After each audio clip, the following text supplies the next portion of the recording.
topic is nose and paranasal air sinus. So we will first start with the nose. So what is the function of the nose? The nose performs two functions. One is respiratory function and another it is the organ of smell. The receptors for the smell, it is placed in the upper 1/3 of the nasal cavity, and this part is lined by the olfactory mucosa. The rest of the nasal cavity is lined by the respiratory mucosa, which is highly vascular and warms the inspired air. The various secretions produced by the serous glands make the air moist, while the secretion of mucous glands traps the dust and the other particles. The olfactory mucosa that lines the upper 1/3 of the nasal cavity includes the roof formed by the cribriform plate and the medial and lateral wall up to the level of superior concha. Now we will describe the features of the external nose. The external nose, it is having the root. This is the root of the nose. It has the dorsum. This is the dorsum of the nose.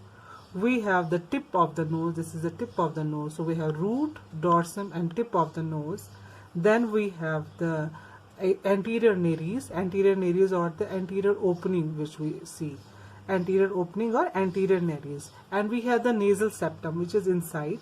And the junction between the two nares, we have this part of skin that is known as the columella.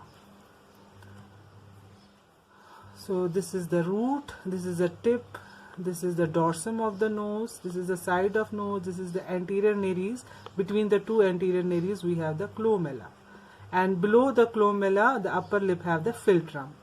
Okay, so the external nares, external nose, it has a skeletal framework that is partly bony and partly cartilaginous. The bones are the nasal bones. Okay,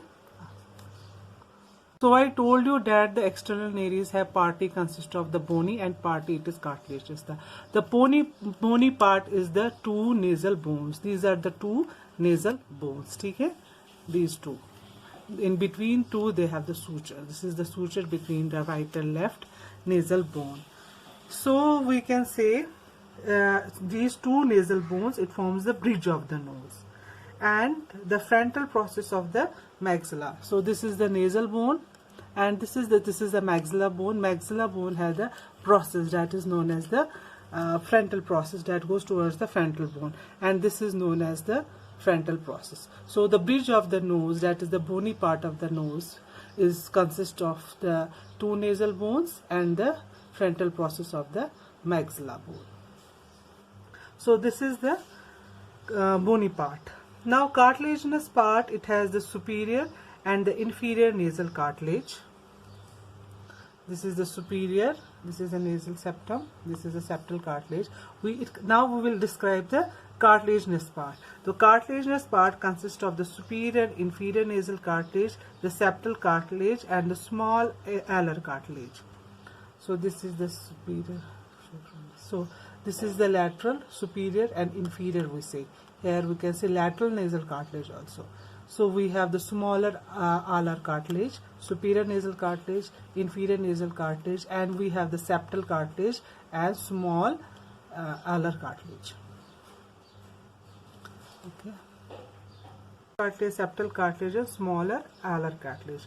The skin over the external nose is supplied by the external nasal nerve, infratrochlear nerve and infraorbital nerve. Now we will see the nasal cavity. Nasal cavity extends from the external nares, or also we can say this is the external nares. It is also known as the anterior concha. So it extends from the external nares or nostrils to the posterior nasal aperture, and it is subdivided into right and left half by the nasal septum. This is the nasal septum.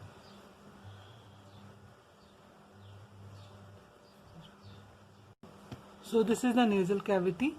It extends between the anteriorly by the anterior nasal aperture up to the posterior nasal aperture, and is divided by the nasal septa into two parts, the right and left part. Then we will see it has the It has a roof, it has floor, and it has medial and lateral wall. Each half measures about 5 cm in height, 5 to 7 cm in length, and 1.5 cm in width near the floor. The width near the roof is only 1 to 2 mm. Here it has the roof, okay. Each nasal cavity, each part of the nasal cavity consists of the roof. It has the floor, it has the medial wall and the lateral wall. The roof is about 7 cm long. This roof is about 7 cm long and 2 mm wide. It slopes downwards. It slopes downward and backwards. The middle horizontal part is formed by the cribriform plate of the ethmoid bone.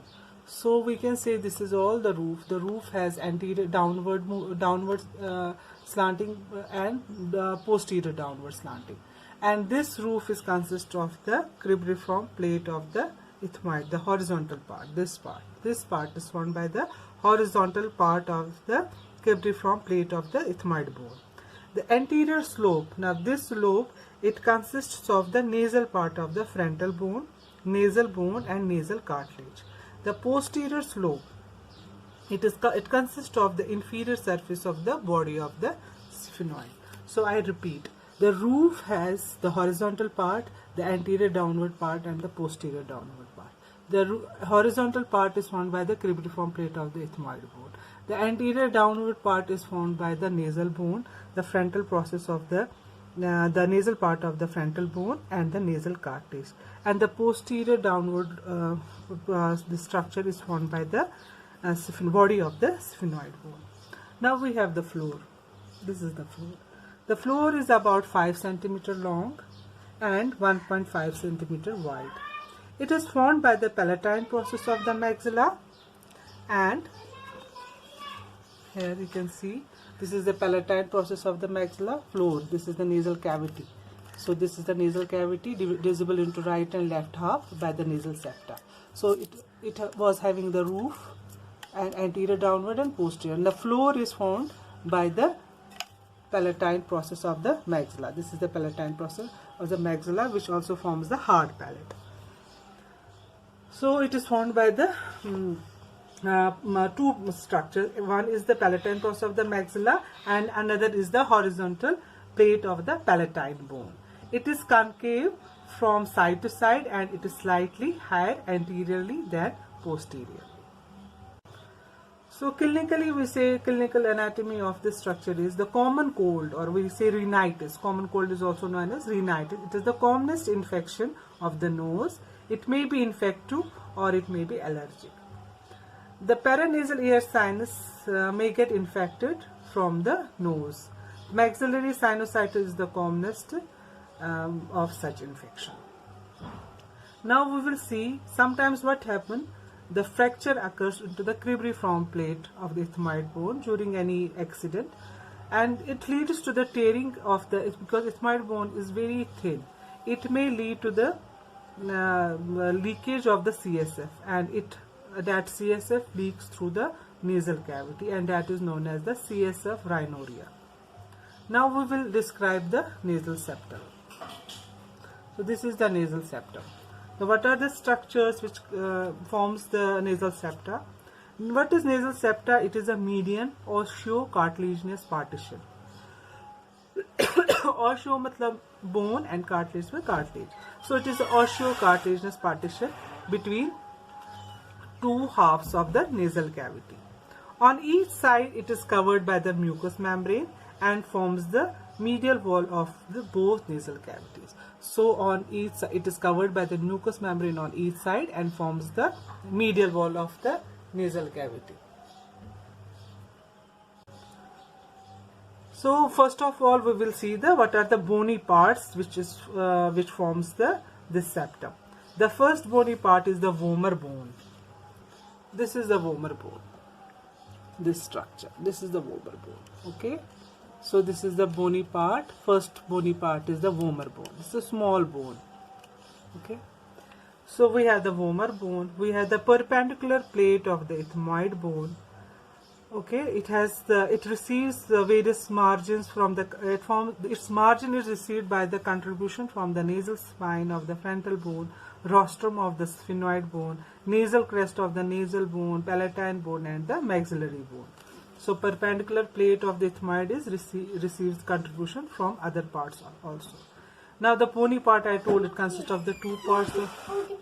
Now the cartilaginous part, it is formed by the septal cartilage. This is the septal cartilage. This was the perpendicular plate of the ethmoid bone, and that was the vomer bone.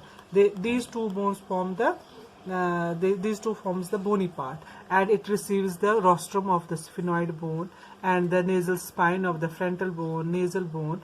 Okay, these are the small contribution from these small bones. Now the cartilaginous part, it first of all, it consists of the septal cartilage and the septal process of the inferior nasal cartilage.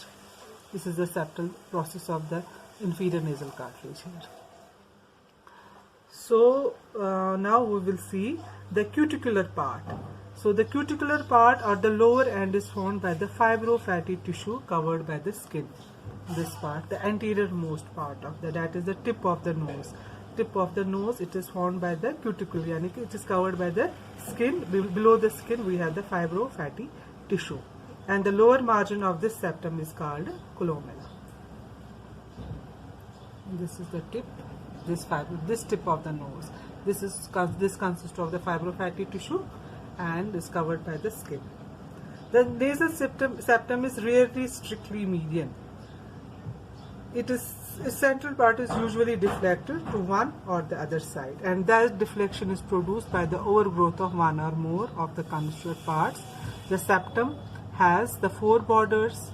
Now we will see the septum has the four borders, that is the superior border, inferior border, anterior and the posterior border, and the two surfaces, the right and the left. Now we will see the blood supply of the septum, nasal septum. Now we will see the blood supply, which is very important.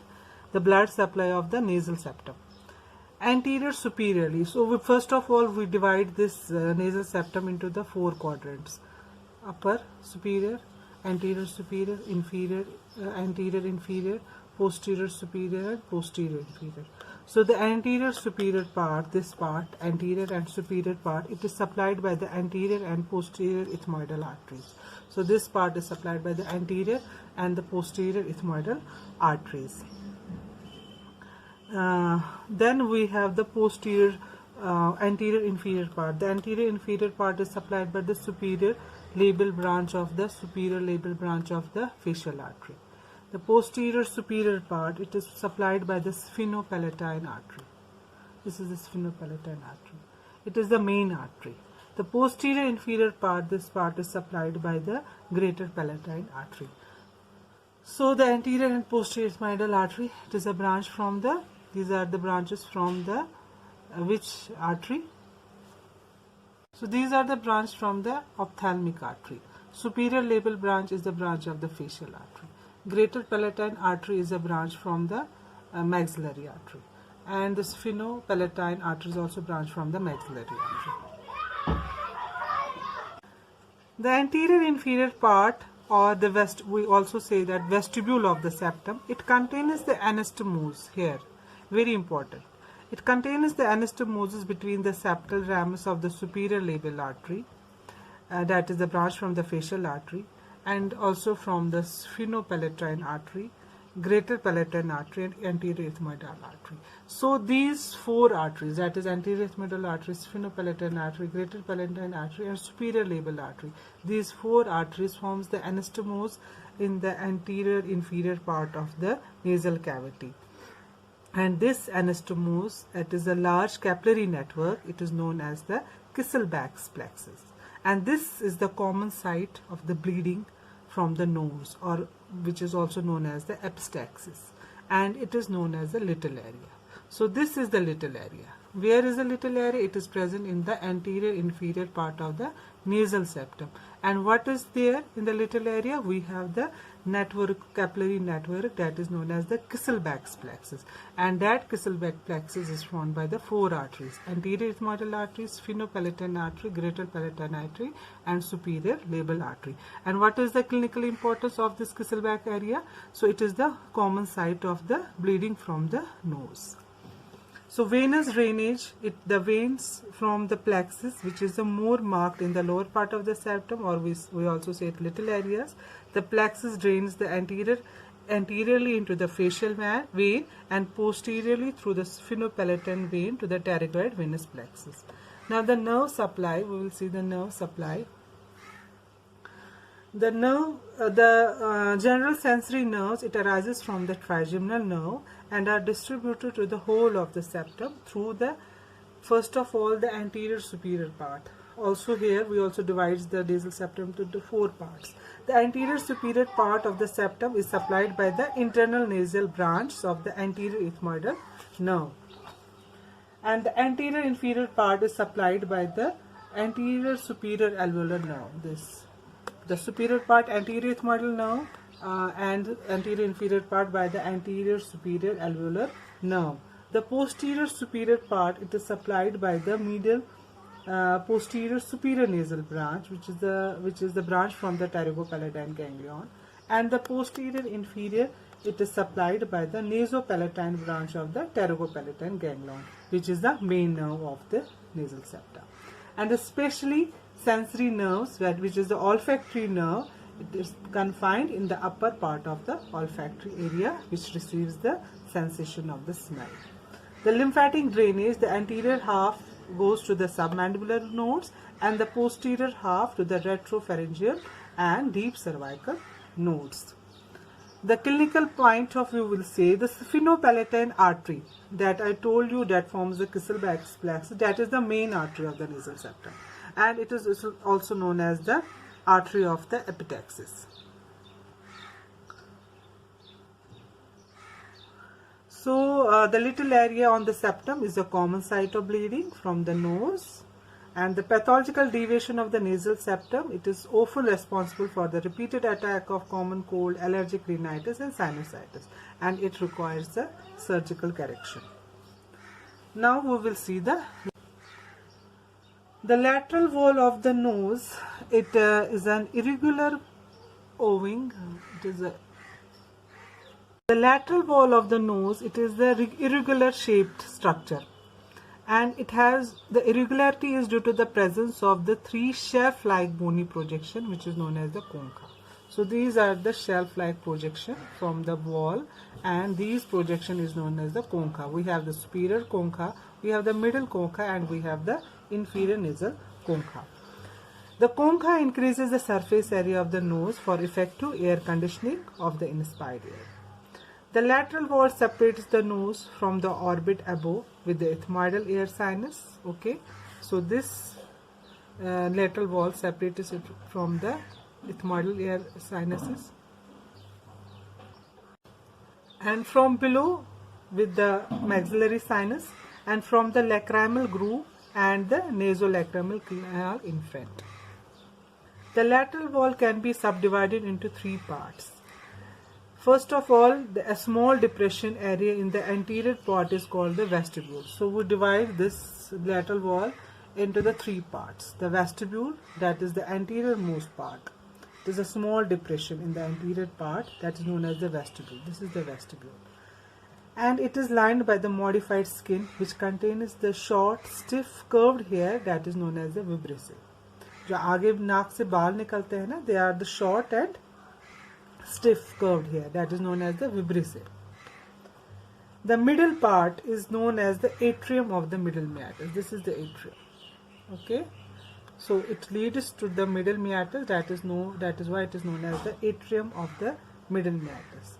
And the posterior part that contains the three conchae. The space separating the conchae is known as the meatus. So below each conchae we have the space that is known as the meatus.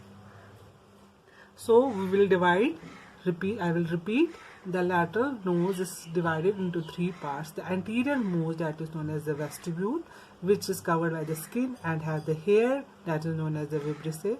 Then we have the atrium. The atrium leads to the middle meatus. That is why that it is known as the atrium of the middle meatus. And the posterior most part that consists of the three conchae. That is a shaft-like projection, superior concha, middle concha, inferior concha, and the space below beneath the, because it is like an overhanging. So the space beneath this hanging is known as the meatus. Then we will see the skeletal of the lateral wall. It is partly bony and partly cartilaginous, and partly made up of the soft tissue. First of all, we see the bony part. The bony part, it consists of the, before backward, it consists of the first of the nasal bone, then it consists of the frontal process of the maxilla, then we have the lacrimal bone, we have the labyrinth of the ethmoid bone with superior and inferior concha. So first of all we have the nasal bone, frontal process of the maxilla, lacrimal bone, then we have the labyrinth of the ethmoid bone which contains the superior and the middle concha, and inferior nasal concha. Inferior nasal concha is a separate bone. It is a spongy bone. Okay, it is very important. MCQ we can say the inferior nasal concha is a separate bone, and which bone it is? It is a spongy bone. Then posteriorly we have the perpendicular plate of the palatine bone together with its orbital and sphenoidal process. And then we have the medial pterygoid plate. The cartilaginous part, it is formed by the superior nasal cartilage, inferior nasal cartilage, and 3 to 4 small alar cartilage. And the cuticular lower part is formed by the fibrofatty tissue covered by the skin. Now we will see each concha. Very important. It is very important both practically as well theoretically. The nasal concha, it is a curved bony projection. As I told you, it is directed downward and medially. There are three concha and which are the inferior concha. This is the inferior concha. Concha matlab shell. It is an independent bone. The middle concha, it is a projection from the medial surface of the ethmoidal labyrinth, and the superior concha, which is also a projection from the medial surface of the ethmoidal labyrinth. This is the smallest among the three. The meatus, which is the surface beneath each concha, that is known as the meatus. Each meatus communicates freely with the nasal cavity proper. Now we will see what are the structures present beneath each meatus. The first of all we see the inferior meatus. The inferior meatus lies underneath the inferior concha, and it is the largest of the three. It has the opening of the nasolacrimal duct. So the anterior 1/3 of this meatus receives the opening of the nasolacrimal duct. The opening is guarded by the lacrimal fold that is known as the Hessner's valve. Then we will see what are the structures present beneath the middle meatus. So beneath the middle meatus we have the, first of all we have the ethmoidal bulla. This is the ethmoidal bulla. Bulla is a rounded elevation like underlining the middle ethmoidal sinus. This bulla, it is an elevation which is formed by the middle ethmoidal sinus. Ethmoidal sinus, we have the three types of ethmoidal sinus: anterior, middle, and posterior. So the middle ethmoidal sinus forms the swelling beneath the middle meatus, that is known as the ethmoidal bulla. Then we have the hiatus semilunaris. It is a deep semicircular sulcus below the bulla. So below the bulla we have this semicircular structure that is known as the hiatus semilunaris. Then we have the infundibulum. It is a short passage at the anterior end of the, this is the infundibulum. It is present in the anterior part of the hiatus semilunaris. Then we have the opening of the maxillary air sinus. This is the opening of the maxillary air sinus. Okay, this is the opening of the anterior ethmoidal air sinus. So what are the structures present in the middle meatus? First of all we have the ethmoidal bulla. Ethmoidal bulla is the elevation due to the middle ethmoidal air sinus. Beneath the bulla we have the semicircular canal, or we can say sulcus. It is hiatus semilunaris. At the anterior of this hiatus semilunaris we have the infundibulum, and then we have the posteriorly we have the opening of the maxillary ear sinus, and in the middle of this hiatus we have the opening of the anterior ethmoidal ear sinus. Now we will see the superior meatus. The superior meatus lies below the superior concha. It is the shortest and shallowest of the three meatus. It receives the opening of the posterior ethmoidal ear sinus. Okay? So I told you we have three types of ethmoidal sinus: anterior, posterior, and middle.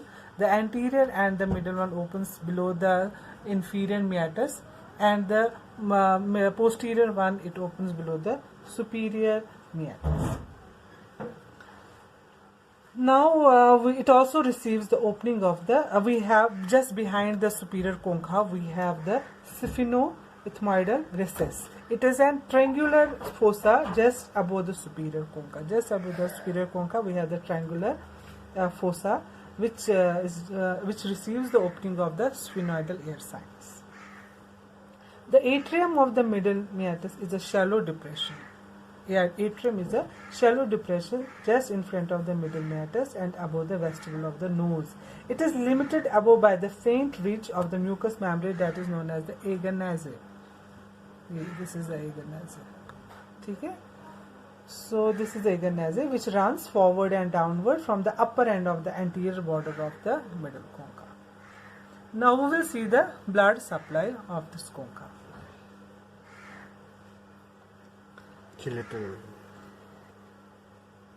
Now blood supply is it is also divided into the four quadrants. The anterior superior, this is the anterior superior part. It is supplied by the same anterior ethmoidal artery, which is assisted by the posterior ethmoidal artery.